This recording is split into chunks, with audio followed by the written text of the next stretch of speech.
What are you doing in my swamp?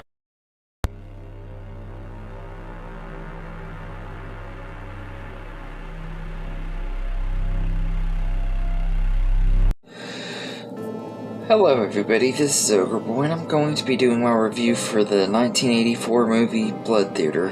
This movie is also known as Movie House Massacre, which is what the title is on the VHS that I got at HorrorCon. But I decided to use the title that it's mostly known as, seeing that that's how most people would be able to find it. And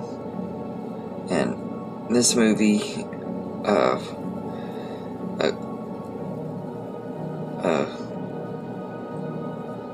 guy who owns this theater multiplex chain system is opening a new theater that's that he had bought out, that's was the place of a big mass murder and stuff before it closed a long time ago. And he bought the building and stuff and is planning on reopening it. He sends some workers to go work on it, and people start getting killed off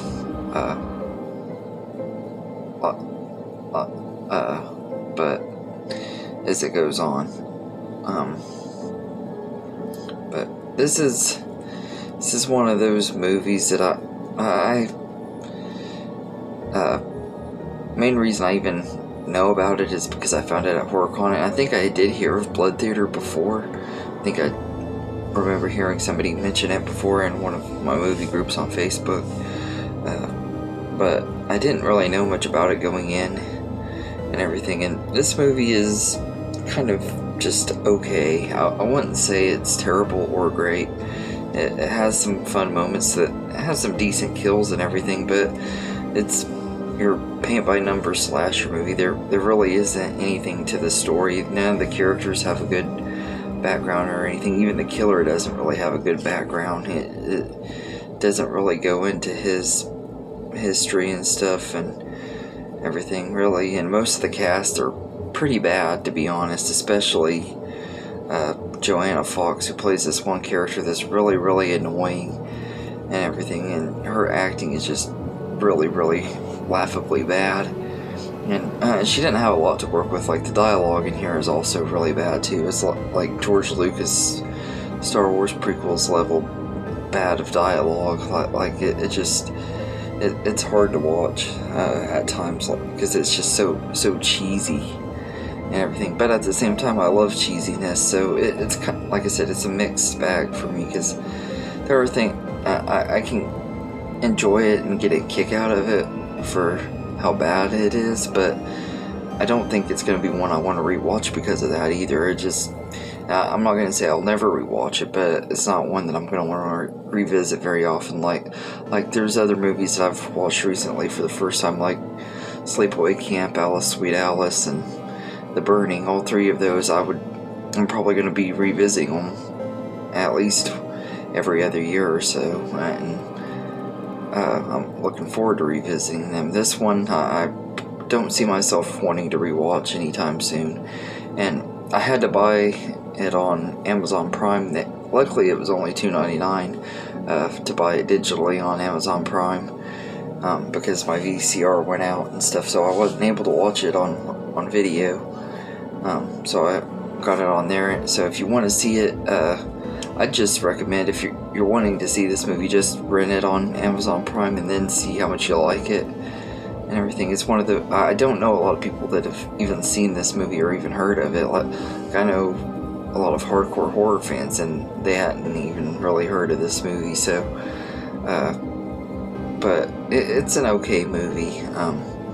There are way better slasher movies out there. There's way worse too. Like there's movies and franchises that I would say are worse than this, but I wouldn't say there's a lot that I've seen that I like more or less. It's one of those. It's gonna be pretty forgettable. I don't really remember much about it already, and I just finished watching it a little bit ago. Really, the only things I really remember, like I said, is the acting is pretty awful, and You got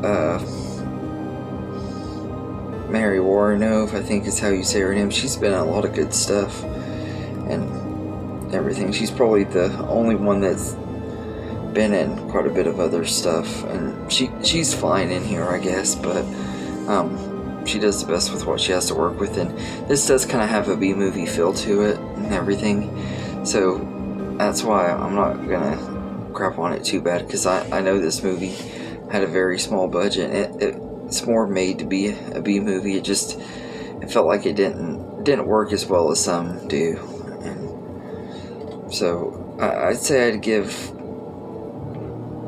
Blood Theater or Movie House Massacre, whichever one you want to call it, I'd say I'd give it a 5 out of 10. It's an alright movie. It's not anything special. You're not really missing out much on here if you haven't seen it before, but it's just okay. It's fun, and maybe I'll enjoy it more on rewatch. Like I said, I'll probably end up rewatching it at some point just to give it another fair shot and everything. Maybe I'll enjoy it more then, but it could have been a lot better. And also, something I found really humorous is every time you see the killer and he goes to stab the people, you can tell that the knife that he has is made out of rubber because the way it's bent up and stuff. It's like really hilarious and everything. I just wish it would have done more with the killer. Like, he has no personality or anything. He just shows up, kills the people out of nowhere. Most of the time, he just pops up out of nowhere and everything. It didn't. To me, it just didn't work the way it should. Like, I mean, I just don't know how to explain it. It just really wasn't a great movie. But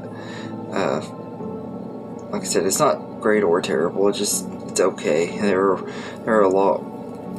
are even better made movies that I would rather watch this over that I think are worse movies, though, like story wise and stuff like that. Like Halloween Resurrection.